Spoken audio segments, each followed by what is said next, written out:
This one comes from Indeed. Report 51% of Gen Z views their college degree as a waste of money. And while I do that, actually, I liked a tweet. We don't call them tweets anymore, right? They're posts I because call them tweets. yeah, they're still tweets. I don't care. Um, Everyone knows they're spiritually they're still all still tweets. tweets. But let's see. I saw something about college. Oh yeah. According this is according to Kalshi, so take it with a grain of salt. Just then, 50% of college graduates are working jobs not requiring a degree. So we have a couple things that we'll get into, but I'm going to read this article from Indeed. Once considered a golden ticket to career success, a college degree doesn't carry the same weight today. According to recent Indeed hiring lab research, employer demand for college degrees is falling, and our new survey reveals workers have mixed feelings about the ROI of higher education. We surveyed 772 professionals in the U.S. with an associate's or higher degree or higher, revealing that about half of the respondents from Generation Z, more than any other generation, are skeptical about the value of their degree.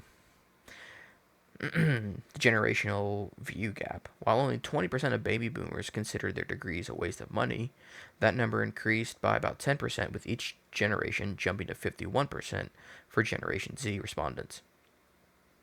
Why such a dramatic difference? Getting a degree meant substantially higher wages. From 1980 through 2010, the gap between college and high school graduates' earnings grew significantly, according to the Federal Reserve Bank of San Francisco. But recently, what economists have termed the college wage premium has plateaued. At the same time, college has become drastically more expensive. U.S. News reports that tuition and fees across all universities in the United States over the past 2 decades have jumped between 32 and 45%, public, private, in state, and out of state, even after accounting for inflation.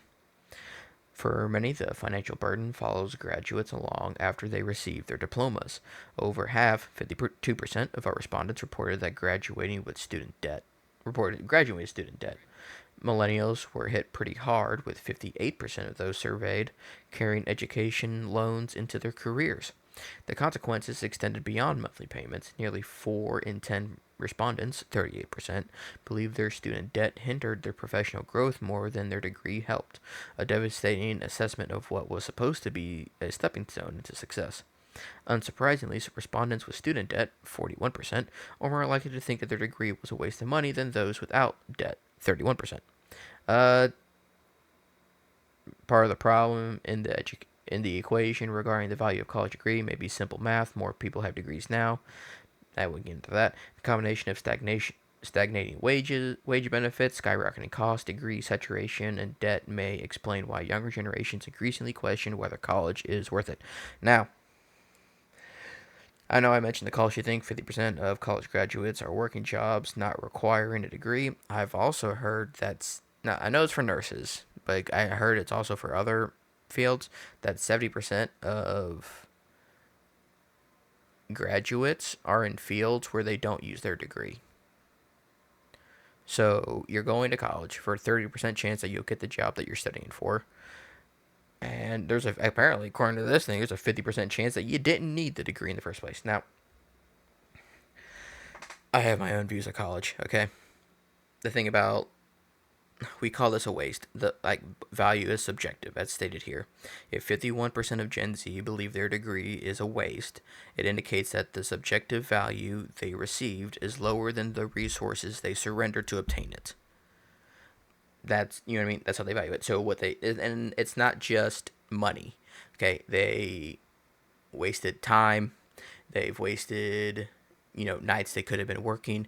They've while theoretically, yes, you go to college. At least when I was in college, the first 2 years.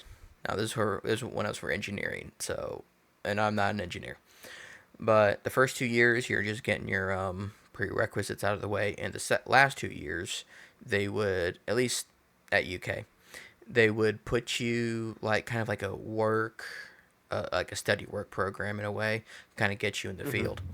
I don't think as many students are doing that. So you've gone 4 years into college and you don't really even have your foot in the door, as opposed to somebody who maybe had some education, got their foot into the door, and they're working their way up. But that's neither here nor there, and that's kind of specific examples. Like, so, money, time, and effort. I remember somewhere, we talked about this like last year, like college graduates, on average, over the entire span of their working life, make about $1 million more than people who didn't. Now, that's average. I know you don't like averages, and that's a statistic that was thrown at me. Could absolutely be wrong. But let's say you worked for 40 years. Well, let's say both parties worked for 40 years, so that's about $25,000 a year divided by 12. That's about $2,000 extra on top of so the college people make about $2,000 a month over the people who didn't get a degree. And I don't know if that's before or after taxes. If it's before taxes, I mean, I guess they're both getting taxed, but whatever. So, I say that all saying that I do think college is important. I think it's valuable. Well, personally, I think it's valuable.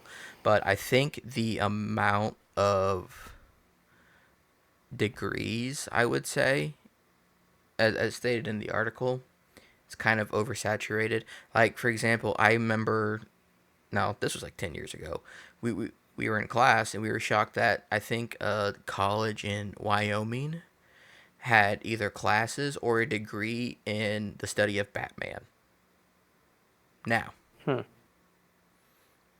if that's what you want to study, that's fine, but I don't think you need a degree for it.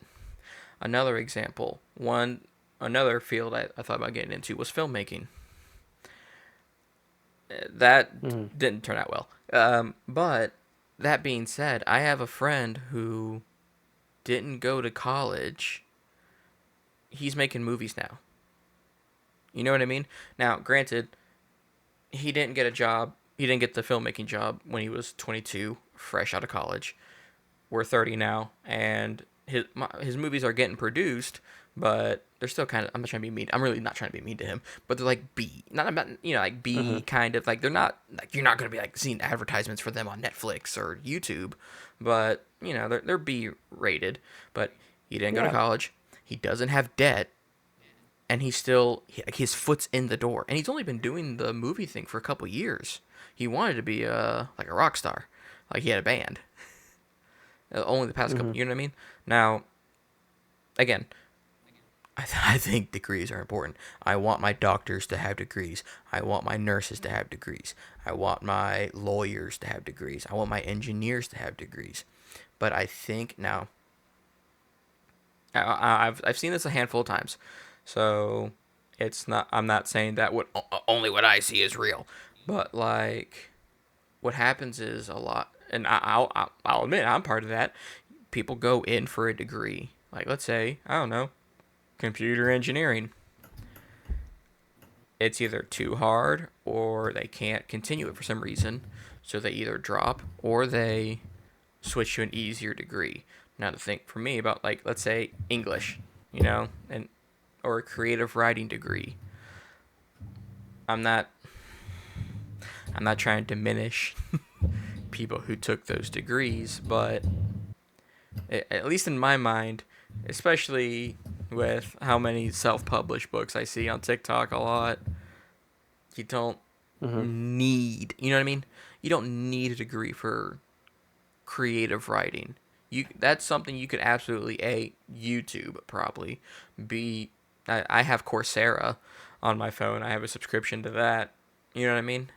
I don't think Hmm. you need to spend, especially in today's day and age, because I looked up. There's a university near me called Xavier University.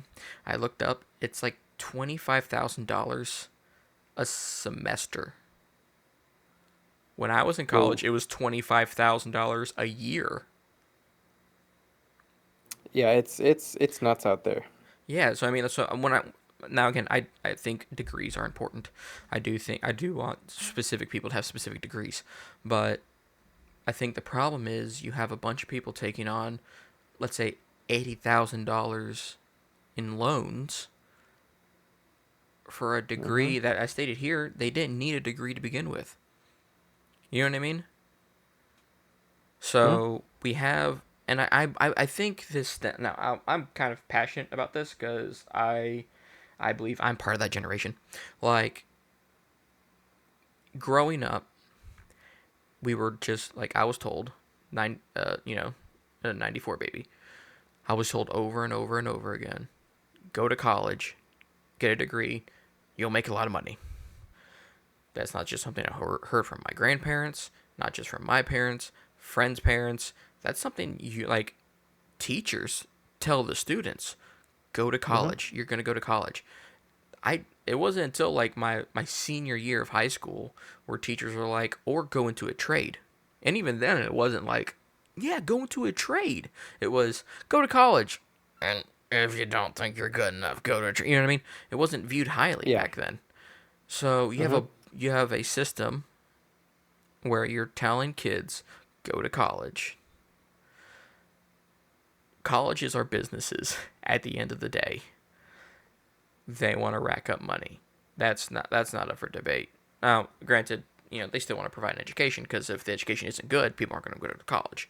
But at the end of the day, the college is a business. They have employees to pay. They've got land to pay taxes on, and well, they want to make a pretty profit, sure. So what do? You've trained an entire generation of people, multiple generations of go to college, you'll make more money. You can slowly increase the price because you more or less have a guaranteed stream of people coming in.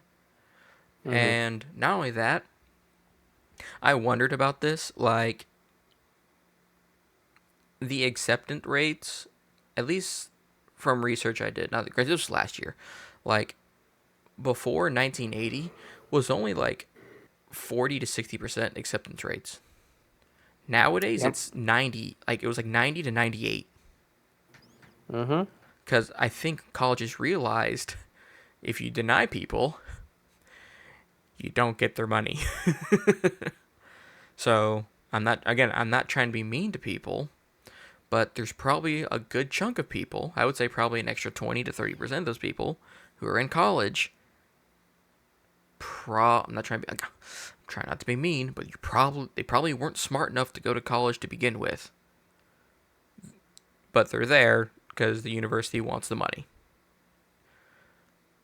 You know what I mean? So you have a bunch of random degrees or degrees that don't require or job, degrees that you have that you probably didn't need to get the job you're hoping for. Mm-hmm. And people, I'm not trying to be mean, not smart enough that like college is viable for you. So, but if you want these people to pass, maybe lower the standards a bit. If Yep. again, just Yep. throwing some stuff out there. Again, I do think college is important. I just think that it's viewed more as a business than like further education. Thoughts? Yeah. Um, I think the college stuff is really rough. Um, because I think a lot of things can be kind of true at once with the college stuff. I think the first thing that is the most true is that a lot of jobs that require a college degree now don't require a college degree. Oh Like there yeah, should fair. be a lot more opportunity that exists for people who don't have bachelors.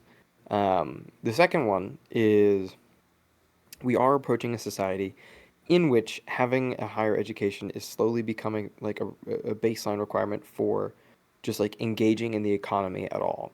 I think who was it? It was like Jordan Peterson talked about this like years and years and years ago. It's like where like the more and more knowledge you need to have, the more and more intelligence you need to have to be an effective and happy member of society, like goes up.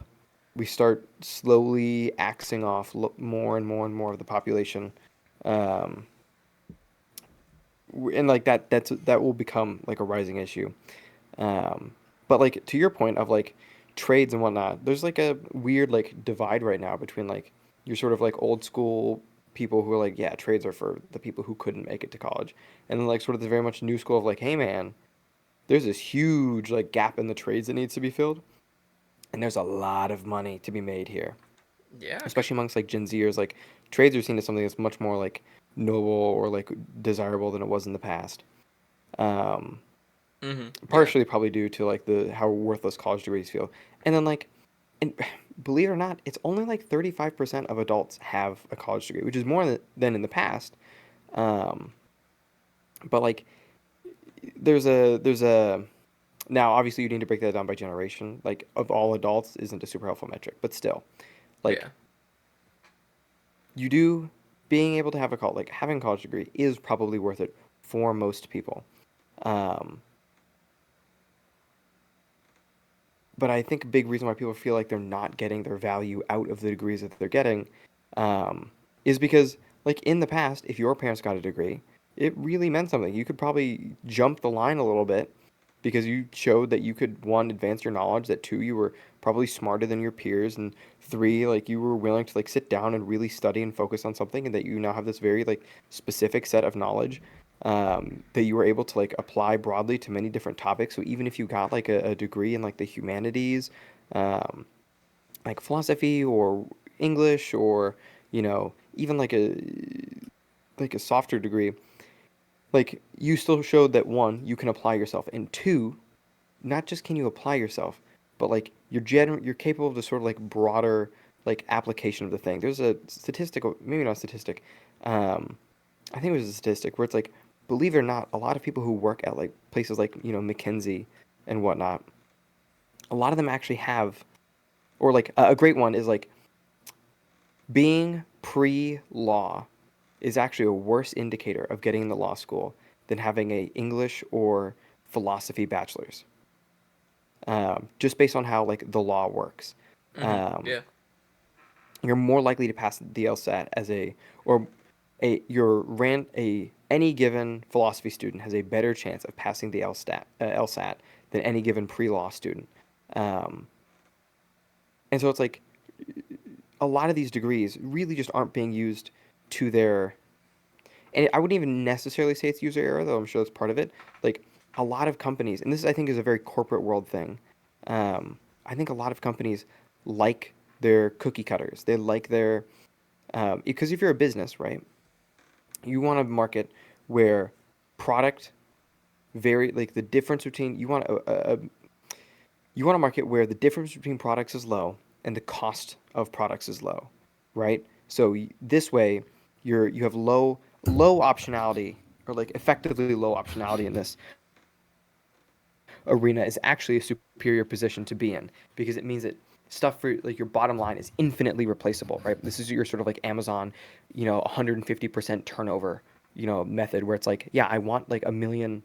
Yeah, I want if you're like the business sector, you want the every new college grad, you want like one out of every four, four new college grads to be some business student who received roughly the same education, who's roughly as smart as the next guy, because that way you're the person who has all the power in the labor market. These people cannot differentiate themselves super well. And if you actively like discourage differentiation or you only select for this particular narrow group set of things because you're the one with the job who can like provide the job, you can basically like get a very narrow set of skills from a huge portion of the population, and then just hire whoever the standout candidate is.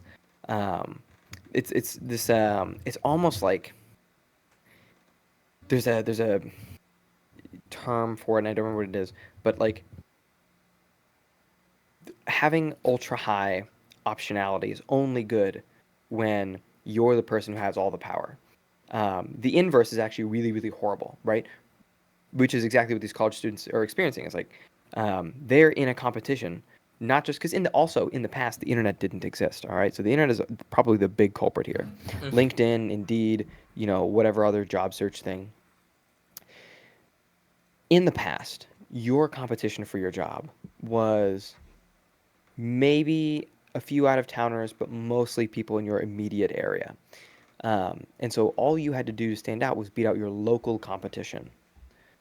But now, in order to stand out, you have to beat out your national competition. And probably less national than I'm letting on, but like your super region, right? So if you live in, for example, um, Kentucky, and you live in Louisville, right? The borders with Indiana.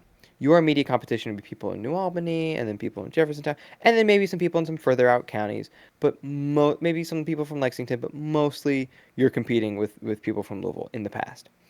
Now you're competing with people from like the greater, you know, Kentucky, Indiana, Ohio, Illinois, Tennessee, Missouri region, and that's way different competition than it was. And now, you're also looking at, and now your horizons have been broadened, right? So now you're not just looking at like local jobs, you're potentially looking at a job in Chicago or a job in Indianapolis or a job in, Nashville or a job in St. Louis, some like larger city than Louisville. So you feel like you're maybe a little bit better off, but the reality is these companies are way, way, way better off because now if you're a big company, right, you're a Google, there's no difference to you between a kid in Kentucky and a kid in New York and a kid in Florida and a kid in California and a kid like it doesn't matter. You spend the like 50 grand it costs to fly them out one time, you know, purchase, and you have the best of the best of the best. Assuming it's not remote Or it work. doesn't matter if they're, yeah, it doesn't even, yeah, maybe they're not even in the United States. Maybe they're from Japan. Maybe they're from, France. Maybe they're from South Korea. Like you can choose now from a global or national market if you're a big enough company. And so the competition is so much more fierce. Whereas in the past, it kind of was a golden ticket, right? You left your hometown, right? You got sort of like the classic story. You leave your moderate-sized hometown of your your suburbia, and you go off to college, and you get your degree, and you come back, and all wow, wow, wow, big old educated big pants here, and you can sort of use that to your advantage to be like, hey, this person, they were in the job market for 4 years, but I went to college. I'm like, whoa, whoa, but that just doesn't exist anymore. And again, I think the internet is actually probably the main culprit here. I think this would actually be an issue even if we didn't see as great college attendance, right? Even if it was as selective in the past, even if it wasn't like this a formerly guaranteed route to success. I think we would still see people complaining about like um, people just wouldn't have as much have as key of a thing to pivot off of, right? Hmm. Pivoting off of, hey, I did the thing. You said do work hard in high school so I get into a good college. I worked hard in high school and I got into a good college, and I'm out and there's nothing. I have nothing to show for it. This was a scam and I wasted $180,000. What am I doing? When I could have just entered the job market. Um, I think people just wouldn't be able to like point to something as like particularly clear.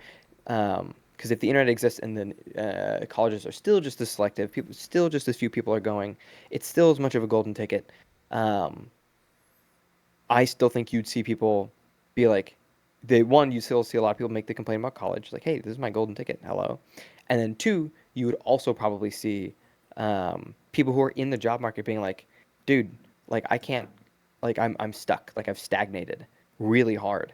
Like, I remember when my dad was working, it was maybe not easy, but like there's definitely a progression here. You could do this, you could move up the ladder. But now every time that there's a position above me open, like I'm not competing against, the other guys in my Office. um, office and maybe one or two other dudes from the city.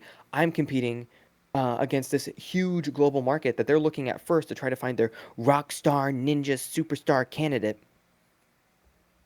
And like, I've been here for like 5 years, and the only way I can move is by trying to be that rock star ninja whatever superstar candidate for some other company because they haven't seen what I can do or they have a less certain idea than the company I currently work at.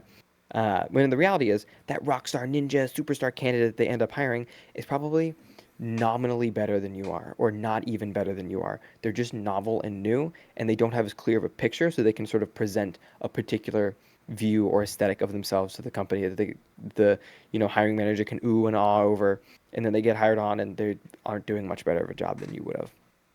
Oh Which yeah. again is the big kicker here is like nothing has gotten better like doing all this optionality, doing all this like super open global competition market, things are like nominally better.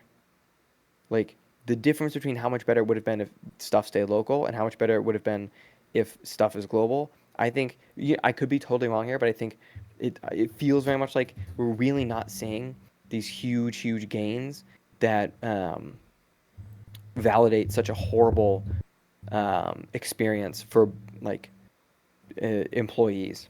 Like this feels like a this isn't really fair to these people.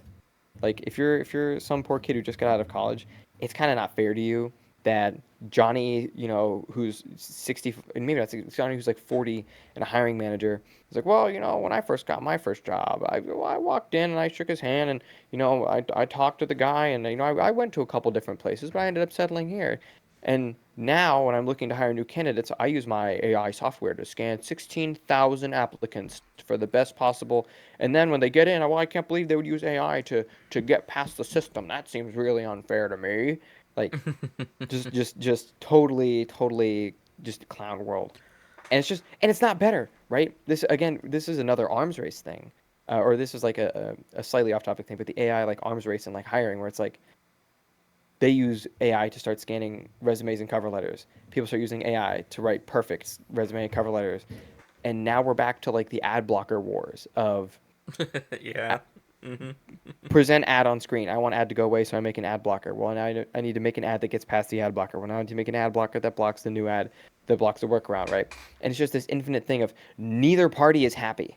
No one likes this because someone at some point was like, hey, do you think I could get away with this? And the answer was no, and now everyone's life is worse because of it. Oh yeah. But yeah, that's why I think probably a lot of them feel like it's a scam because it's like, I mean, it's not literally a scam. You are better off going to college. You will do better in the long term. You do make $1 million more dollars. You are more likely to get hired. But also, yeah, it is messed up that like the difference between even millennial hiring and Gen Z hiring is like this staggeringly bad. Like, and I also on the topic of AI, I think AI is a huge factor here. Is that you've got a ton of companies who are sort of hedging their bets, waiting to see if AI is the new white collar worker replacement, or if it's just like the next like internet where it moves jobs to a different sector. Because in all fairness, the internet did create a huge volume of white collar jobs that did not exist in the past. Hmm. Um, honestly, AI is probably going in the same direction. But when all the marketing around AI from companies like OpenAI and Google and even Anthropic are, we are going to replace the white collar worker wholesale. The middle class will be automated in its entirety. And our next goal is the working class. If you're a company, you're going, whoa, whoa, whoa. I'm going to hold off for a hot second to see where this goes. Like, and then you see them try to implement it. What was the company? Was it IBM that tried to implement it, then ended up rehiring basically a ton of people? Yeah. Uh huh. Might have We talked about because that. guess what? It can't do it. It can't. Even even the most advanced stuff. It's a great tool to augment. We're probably gonna have a new set of jobs, like a whole, like it's just gonna transition who does what jobs when.